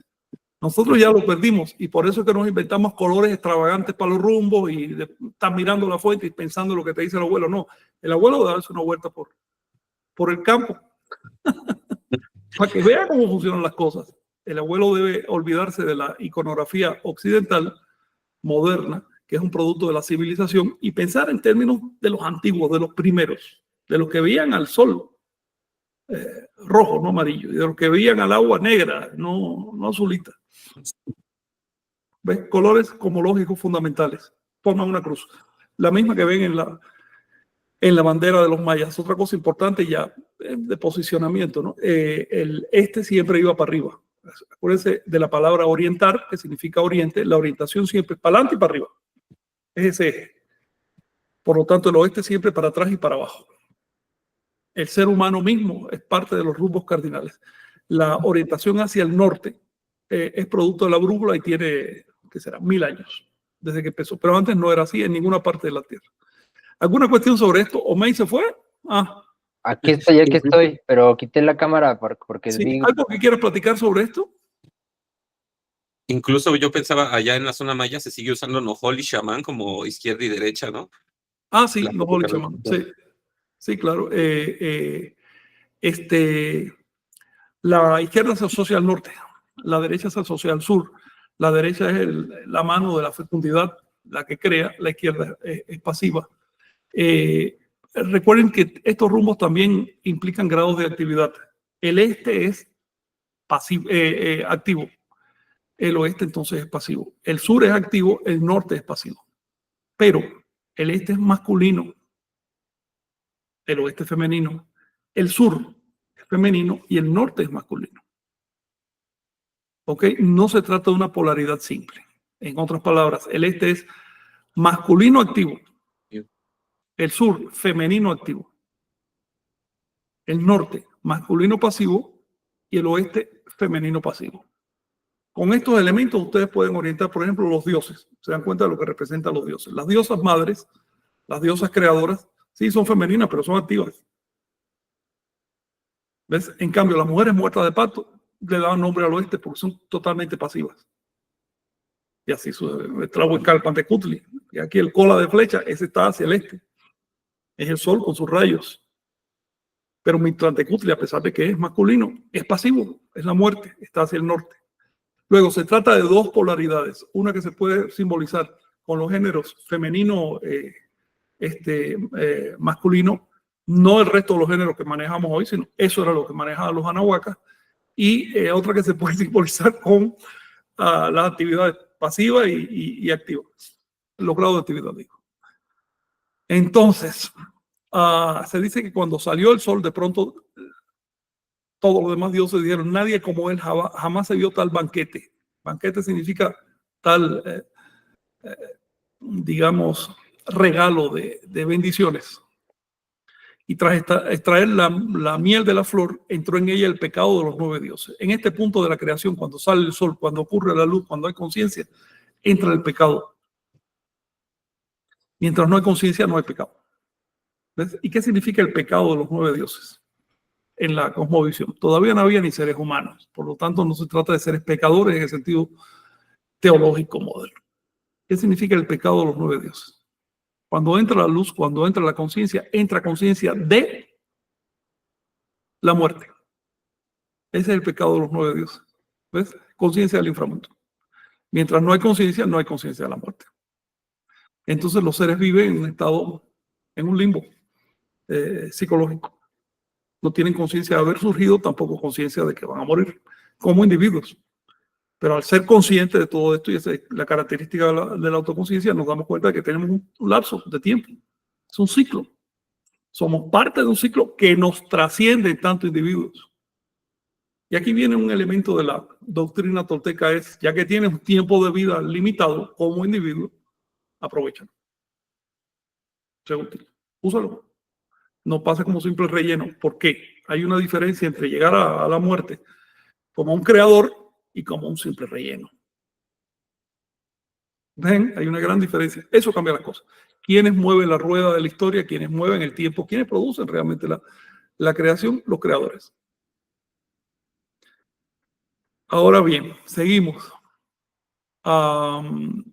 Me gusta el verso del final que dice, se sentó el sol en el centro del mundo para contar los años. El sol es la clave de la cuenta de los años. Se llama kin, que también quiere decir día, y es la unidad de medida del calendario. Cuando se sentó, con abundancia extrajeron la dulce miel. A ver, el sol produce luz. La luz se llama Kap, que significa miel. ¿Qué es la miel? Es la luz de la tierra. La luz te nutre, te alimenta. Es lo que quiere decir. Los pequeños hijos de Cusamil. ¿Qué cosa es Cusamil? El origen. Mira, en las traducciones que yo he leído de los libros de Chilambalán, el traductor se censura a sí mismo. En vez de poner Cusamil, pone Cozumel. Y cree que están hablando de abejas que viven en la isla de Cozumel. Que se trata de, no sé, de la descripción de el cultivo de las abejas, una cosa así. Eso es más o menos lo que dicen los traductores. Pero el original no dice Cozumel, dice Cusamil. Y Cusamil se forma de Cus, que quiere decir, en el maya actual quiere decir limpio o brillante. En el maya antiguo o en el anterior al maya significaba blanco, radiante, blanco, luminoso. A, que es la forma en composición de Ha, que quiere decir agua. Y Mil, que es una contracción de un término que significa en maya inframundo, que es un término más largo, pero en esta composición se contrae en mil. Cuando vean en los textos de Chilambalán la sílaba mil, se refiere a esto, al inframundo. Ujamil significa la isla blanca del océano del inframundo, la isla del otro lado del mundo donde vinimos nosotros. Es lo mismo que los mexicas llamaban Aztlán. Cusamil es Aztlán. Por otro lado, también para quienes estudian esto, les quiero decir que Cusamil es el nombre que le daban propiamente los mayas a su país. Los libros de Chilambalán le llaman al país maya Cusamil. Recuerden que Yucatán es un nombre traído de fuera. Yucatán no es un término náhuatl, es un término de los caribes. Los caribes sabían que existía Yucatán, le llamaban Yucatán, y los españoles vinieron con ese nombre y lo impusieron porque ya lo traían en su mente, pero no era el nombre que le daban los mayas. Los mayas le llamaban a su país Cusamil. Dice que el sumo sacerdote de estas abejas de Cusamil, de Aztlán, fue el colector de la miel.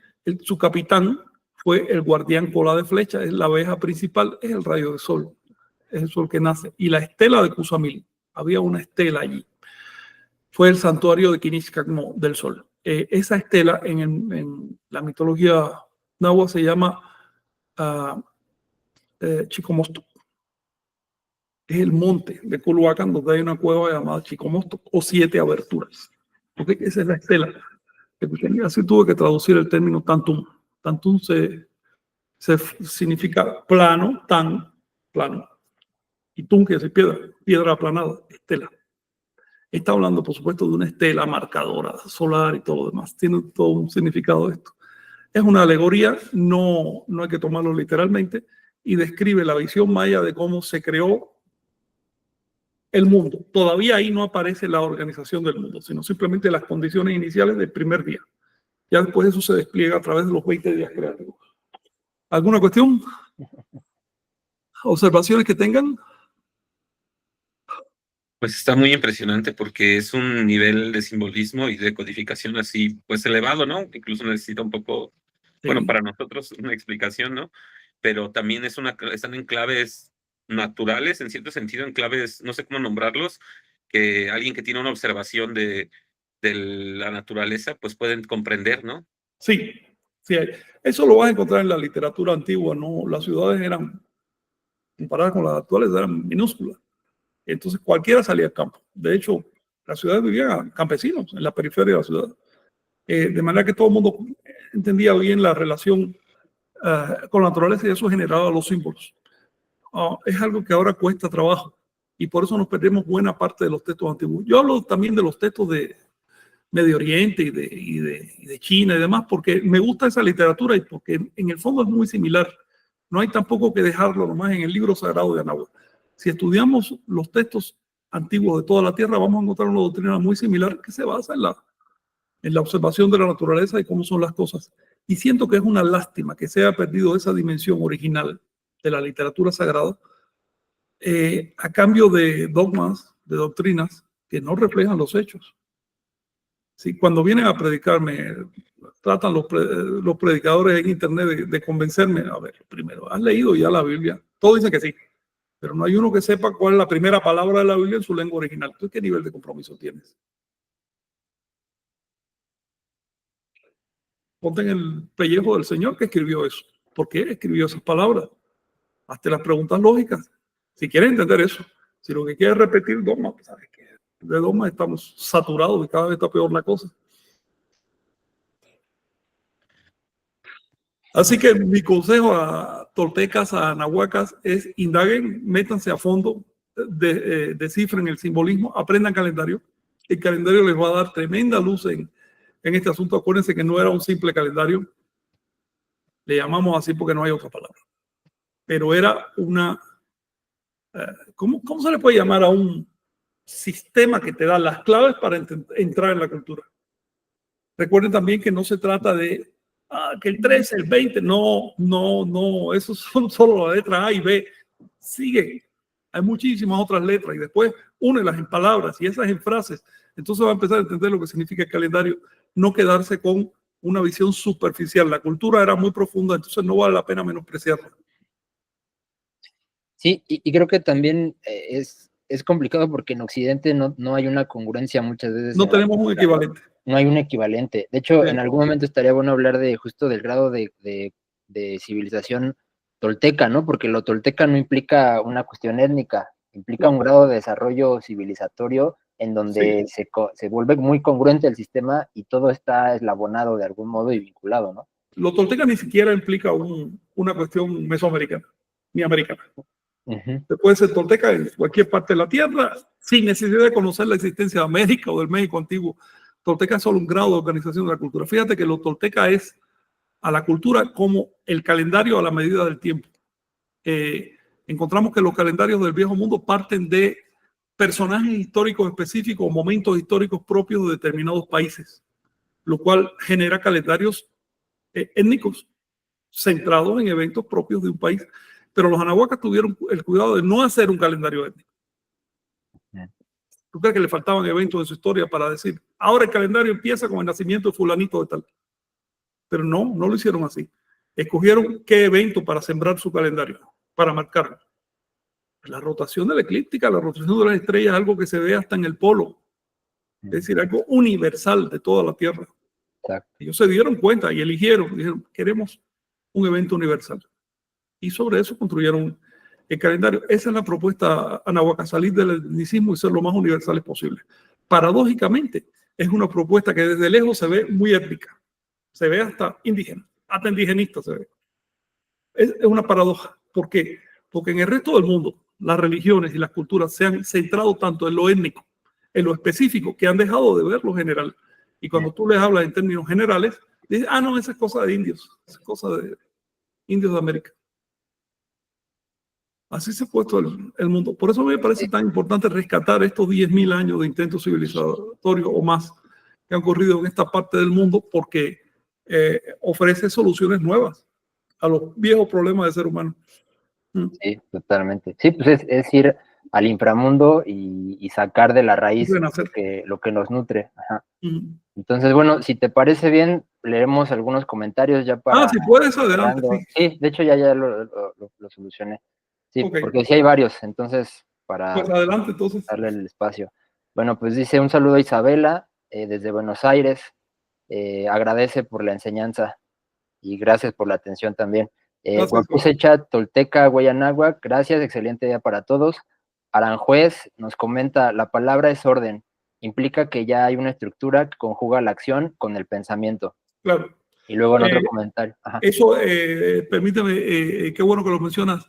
Yahweh, porque de hecho la palabra no solo implica significado y también capacidad de hablar, es decir, autoconciencia, sino una sugestión, sugestiona. El universo visible, manifiesto, se llamaba en agua tonal, y tonal no por casualidad, tonal es el término en agua para decir también sugestión. Algún día hablaremos de eso.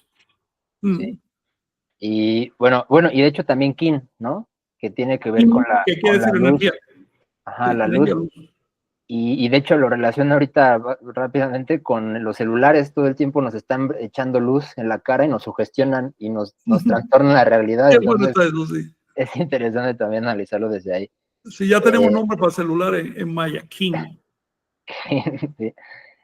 Bueno, también Yawit comenta, las abejas son las engendradoras, polinizan, quiere decir, siembran la semilla, la posibilidad.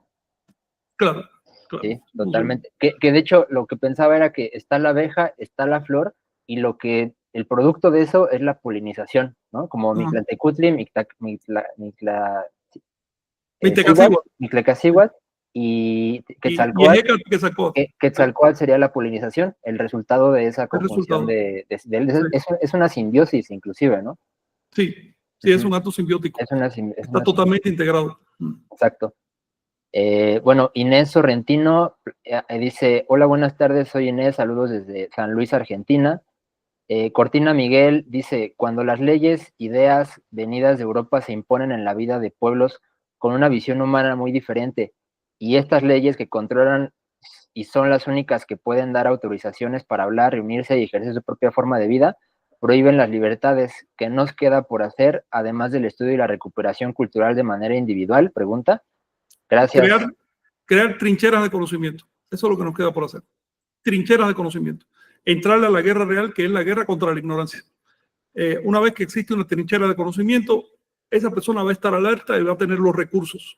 Y tarde o temprano el otro lado se va a descuidar y ahí mismo aprovechar todas las dos resquicios que permite el sistema para hacer que crezcan estas ideas. Por eso no podemos descuidar el plano legal también. Exacto. También nos comenta Huitzil Tlacat.